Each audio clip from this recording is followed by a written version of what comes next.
and welcome to another episode of Freezer Burns. As always, I'm your host Greg, and you are following me as I eat my way through the freezer aisle, one box at a time. Today, I'm reviewing this. It's the Mrs. Smith's Special Recipes Cinnabon Apple Crumb Pie. Contains one 37-ounce apple pie and one 6-ounce frosting packet. This thing is a monster.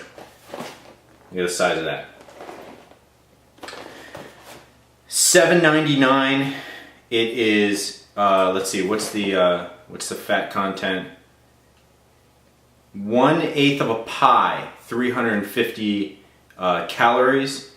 16 grams of fat. 340 milligrams of sodium. That's for 1/8 of the pie. I don't think, like the turkey episode, that I'm going to be able to eat this whole thing. That's just going to literally kill me. The turkey one almost did. So I'm going to try this. I'm going to pop this in the oven for 60 minutes. And then it's going to take 20 minutes to cool. So what do you say we get this out of the box? We stick it on a tray. See how it looks. Okay, once again, I'm reviewing this Mrs. Smith's Cinnabon Apple Crumb Pie. As if apple pie wasn't enough, they had to just take it up to a whole nother level and add the cinnamon taste of Cinnabon, which in my opinion is probably the best thing. Well, maybe Annie Ann's too, but the best place in a local mall to just stuff your face and gain about 10 pounds. Cinnabon Apple Crumb Pie by Mrs. Smith's. I like Mrs. Smith's. I like Mrs. Smith's apple pie, and when it comes to apple pie, I love apple crumbs. I'm going to take this out. Take this out of the box. Now look at this. Foil tin, huge pie, and then this is the icing packet on top. Now, the directions. Place oven rack in center position, preheat oven to 400 degrees Fahrenheit, which I've already done. Remove pie from box, unwrap, loosen crumbs with a fork. That's very important, and I'll explain why. And then center the frozen pie on a cookie sheet, place in preheated oven. Do not remove pie from original pan. Bake 400 degrees, 55 to 60 minutes. Now, this is kind of a two-parter because, as I mentioned, there's this icing too, which I'm going to drizzle over at the end of this pie baking process. I really can't wait. I don't know if you can hear my stomach growling, but when it comes to dessert and when it comes to pie, especially apple pie, I got mad mojo for apple pie. So let's see how this really represents. So I'm going to take this out of the pan, out of the plastic. A lot of crumbs here. This is the packet. This is the icing packet, which I'm going to thaw and spread over later. Piece of paper here, and then there is a plastic covering on top of that. Now, here's my fork.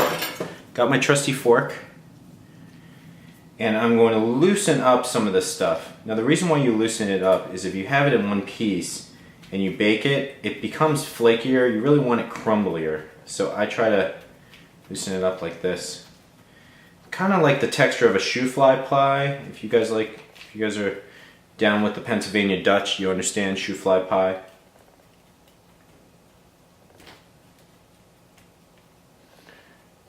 Okay. That's basically it.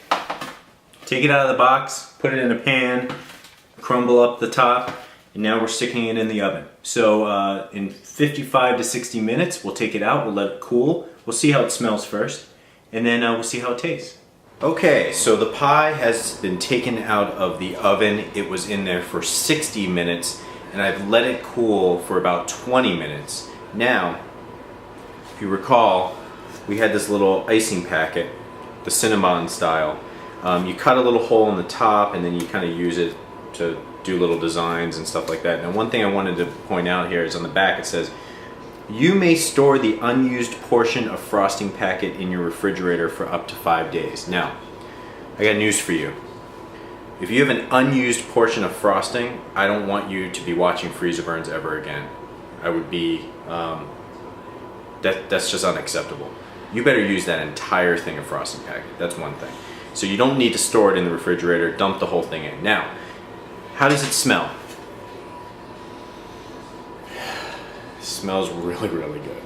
It smells like what you expect, the quality of Mrs. Smith, okay? Good apples. Now, you know, we're gonna taste it and see how it tastes, but the smell, this is like grandma's apple pie, but taken up a notch with the Cinnabon cinnamon and the icing. Now, see if you can get this. I've already started to do some icing on there, and I wanna show you what I did.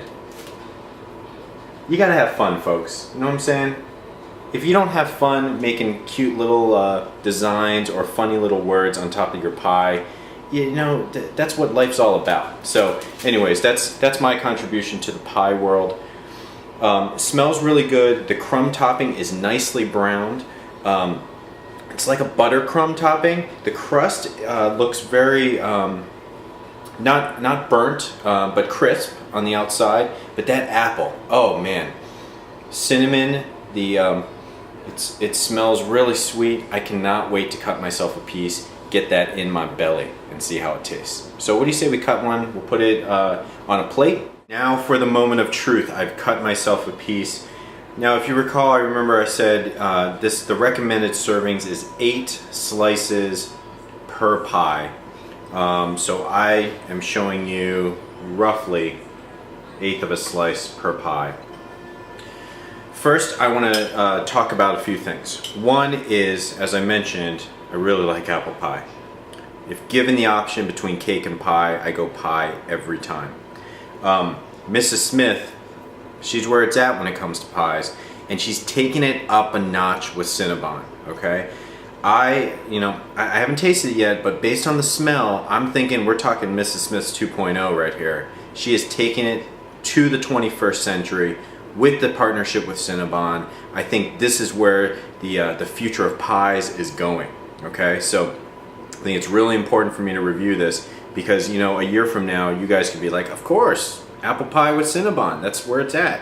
Who wants regular apple pie, okay? So, first things first, when I cut this piece, big pieces of apple, cinnamon and crumb topping again. Now the color is a little redder than I had thought it would be. So we'll see about that. Maybe it's just a lot of cinnamon. So that's the first thing. The second thing is, as I was finishing off that icing, I stole a little bite, and it's actually cream cheese frosting. So it's not just like a regular icing type thing. I'm sorry, it's icing, not frosting.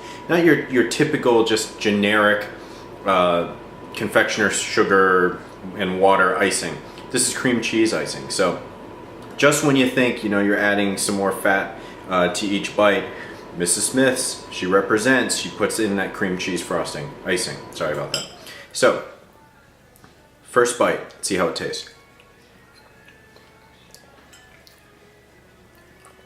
Wow. Okay. That cinnamon is overpowering, but not in a bad way.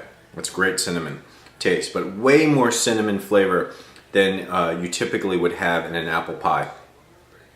Pieces of apple, really, really good. You know, I mean, granted, this is a frozen pie. You're not cooking them raw. You're already kind of pre-cooked, so the apples are really nice consistency, not mushy. Really good. Crust, cooked all the way through. A little flaky on the bottom, again crumbly on the top. The cream cheese icing really adds to the experience.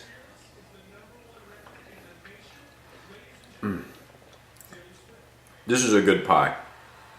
I gotta say, as you know, Mrs. Smith's, huge props for me for Mrs. Smith's. Not only for, you know, basically representing frozen apple pies for my entire childhood. Thank you, Mrs. Smith. But taking it up a notch, right? Not sitting back and resting on her laurels. She decides she needs to go out into the marketplace, find a collaboration, collaborates with Cinnabon. I think this is really good. This is a special recipe by Mrs. Smith's. I would give this a 4.5 stars. Mrs. Smith's Cinnabon apple crumb pie. Again, over $7, well worth it. That's, you know, a little bit under $1 a slice. I personally am going to eat probably 3 of them, so I would say that's a good $3 dessert for me. 4.5 stars. This is Greg, another episode of Freezer Burns, and I will see you next time.